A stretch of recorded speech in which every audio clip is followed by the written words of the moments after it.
Le président de la République, Ismaël Omar Guelleh, a parrainé ce matin au Palais du Peuple la cérémonie de lancement des travaux du colloque national sur l'amélioration de la qualité de l'enseignement, la formation et le recyclage permanent des enseignants. Cette cérémonie a regroupé d'importantes personnalités, parmi lesquelles la première dame, présidente de l'UNFD, Khadra Mahmoud Haïd, le premier ministre Abdelkader Kamil et le ministre de l'Éducation nationale et de la formation professionnelle, Mustafa Mohamed Mohamoud. La suite avec Samatar Saïd.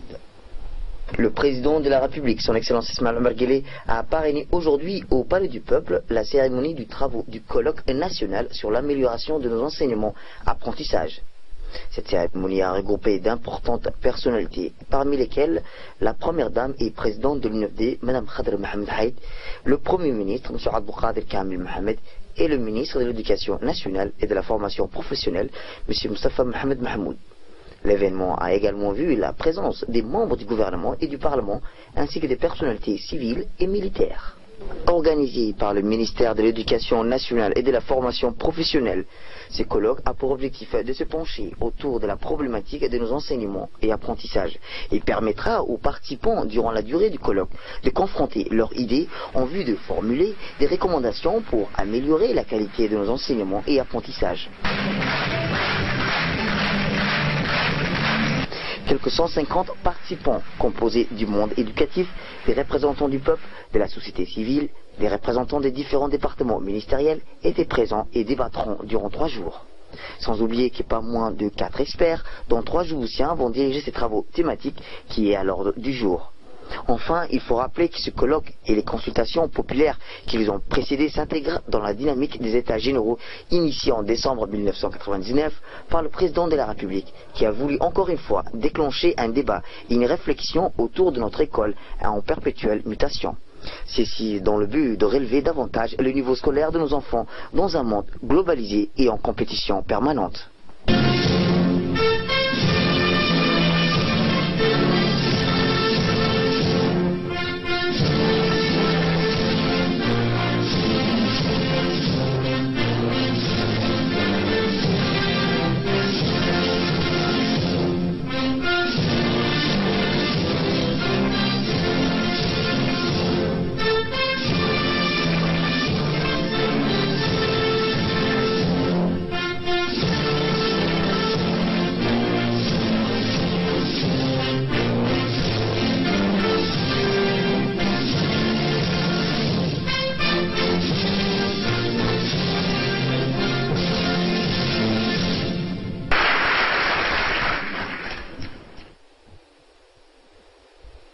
Suivons à présent ces interventions d'un parent d'élève et d'un professeur sur le lancement de ces colloques.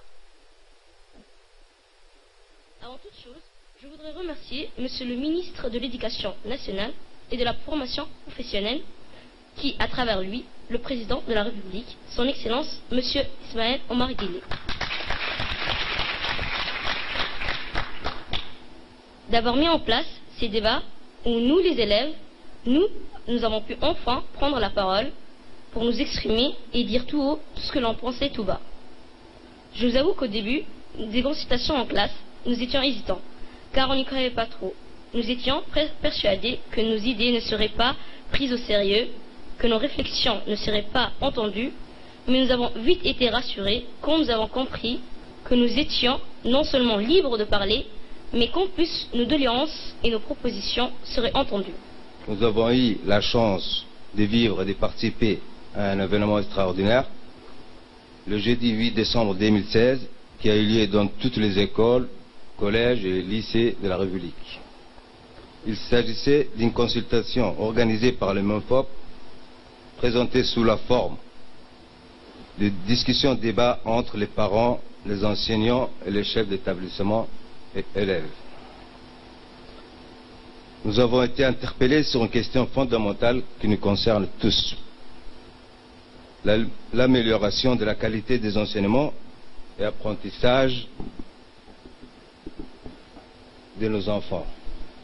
Cette consultation nationale a été un moment d'échange et de réflexion unique, puisqu'elle a réuni dans nos établissements scolaires les parents pour qui l'événement est déterminant pour l'avenir de leurs enfants, mais aussi pour la communauté éducative dans l'ensemble de la société civile.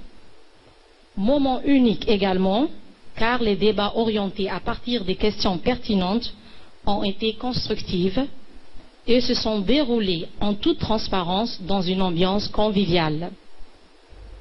Le secrétaire général, M. Mohamed Abdallah Mayoub, a expliqué les objectifs et finalités de ce colloque. On l'écoute. Le président de la République, dans son discours lors de la cérémonie de la journée des enseignants, avait dit, et je le cite, « Notre école a certes réalisé ces dernières années des efforts louables, mais il reste beaucoup à faire, notamment en ce qui concerne l'amélioration de la qualité. »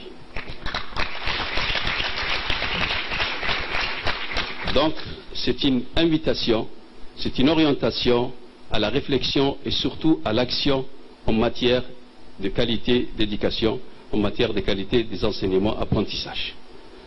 Ensuite, il y a eu des attentes nationales, des attentes sociétales pour cette question de qualité. Dès qu'on soulève la question de qualité, tout le monde, quelle que soit la société, quelles que soient les personnes, tout le monde y transfère ses représentations.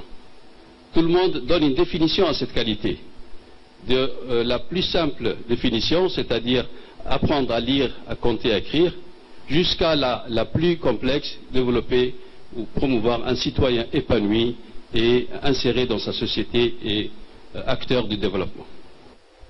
Suivant à présent l'intervention du ministre de l'Éducation nationale et de la formation professionnelle, M. Moustapha Mohamed Mahamoud, sur le lancement des travaux du colloque national sur l'amélioration de la qualité de l'enseignement.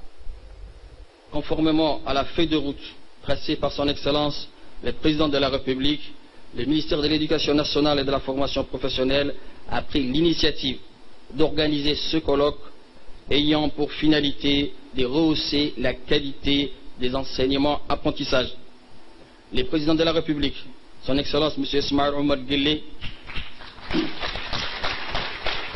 s'est fortement engagé dès son investiture à la magistrature suprême à réformer les systèmes éducatifs en vue de l'améliorer significativement. C'est ainsi que les États généraux qu'il a impulsés en décembre 1999 ont permis de définir le cadre et l'esprit de la nouvelle école djiboutienne tendant vers l'accès, l'équité et la qualité.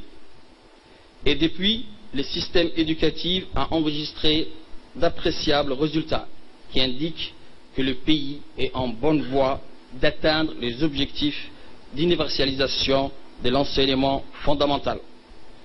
Ainsi, l'augmentation des ressources allouées au ministère de l'Éducation nationale et de la formation professionnelle, la politique du livre très avantageuse, la professionnalisation des personnels, la révalorisation des enseignants et l'introduction des TIS sont autant d'atouts qui ont largement contribué à la mise en œuvre de la réforme de l'école djiboutienne.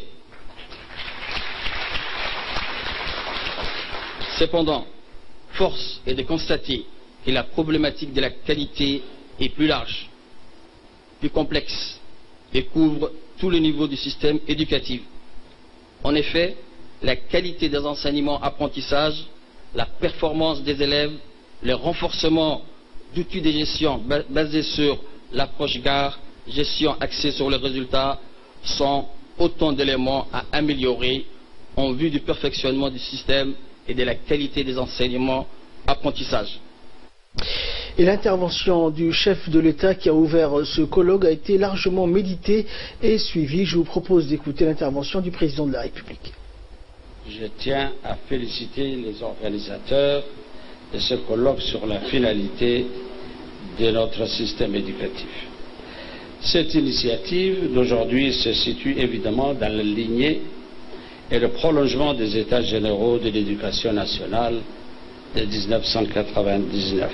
En effet, le gouvernement, conscient des enjeux de l'éducation et de l'apprentissage dans la marche en avant de notre société, a toujours œuvré pour inscrire le développement de ce secteur comme objectif prioritaire dans ses engagements politiques, car on ne saurait concevoir l'avenir d'un peuple sans investir dans ce qui constitue sa richesse essentielle, son capital humain.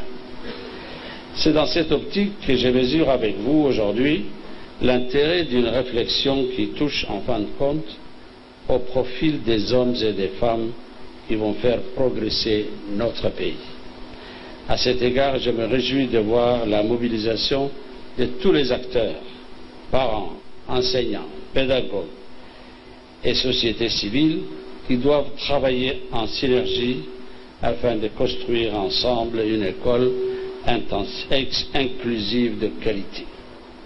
Mesdames et messieurs, certes beaucoup a été fait depuis les États généraux, tout d'abord en nous débarrassant d'une école élitiste héritée de l'époque coloniale, mais aussi en termes d'accès, d'équité ou d'amélioration des conditions de travail. Cependant, ces acquis ne nous dispensent pas d'une réflexion sur l'évolution de notre école, sur ses critères de performance et sur son adéquation avec les valeurs de notre société. Ce sont là des interrogations légitimes, car dans un monde en perpétuelle mutation, l'enseignement ne peut pas se permettre de rester figé, aussi bien dans sa méthode que dans ses contenus. C'est ainsi que nous pourrons déplacer le curseur sur un enseignement de qualité, respectueux de l'élève en apprentissage et du citoyen en devenir. C'est exclusivement en ayant en ligne de mire ces deux objectifs qu'il nous faut explorer le maximum de pistes possibles et les pratiques pédagogiques les plus innovantes. Il est impératif, mesdames et messieurs, de garder à l'esprit que l'école de qualité d'aujourd'hui et de demain n'obéit pas aux mêmes critères d'éligibilité que l'école de qualité d'hier. La question n'est pas de se lamenter ou d'être nostalgique. La réponse n'est pas non plus de juger une époque par rapport à une autre et d'établir ainsi des tableaux d'honneur ou de déshonneur. L'école de qualité que nous appelons de tous nos voeux doit échapper aux querelles des chapelles ou à la confrontation des idéologies. Privilégions une philosophie d'apprentissage pragmatique, ancrée dans les valeurs citoyennes et en conformité non seulement avec notre devise nationale d'unité, d'égalité et de paix, mais également avec notre vision de développement qui ne saurait, à mon sens, se réaliser sans une politique industrielle appropriée. En effet, un des principaux moteurs de la transformation structurelle économique d'un pays est la promotion d'une industrialisation inclusive et durable, destinée à lutter contre le chômage. À l'instar des pays de la région, notre pays, qui dispose déjà d'un potentiel de production industrielle à travers la jeunesse de sa population, s'est engagé dans une politique industrielle.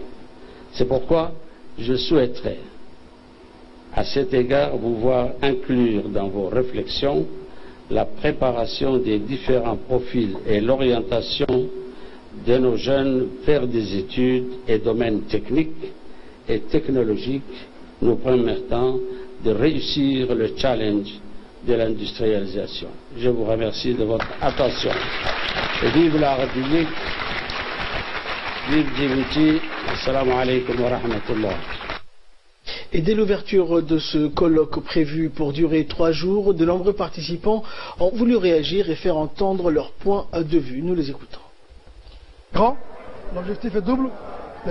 L'éducation nationale est en train de vivre, je dirais, un grand moment de son histoire. Après les États généraux, il y a 17 ans, là, le peuple de Djibouti, je dirais la population entière de Djibouti, les acteurs de l'éducation nationale, la société civile, les parents d'élèves sont appelés par le président de la République pour réfléchir encore une nouvelle fois, 17 ans après les États généraux, pour s'arrêter après 17 ans et pour se poser la question de se dire est-ce que tout marche bien dans notre école? Est-ce que notre école se porte bien? Donc c'est ça la réflexion et nous attendons beaucoup de ces colloques parce que nous attendons une nouvelle orientation. Nous attendons qu'il y ait des recommandations qui émanent des différents acteurs que je viens de citer, et lesquelles recommandations feront l'objet de futurs plans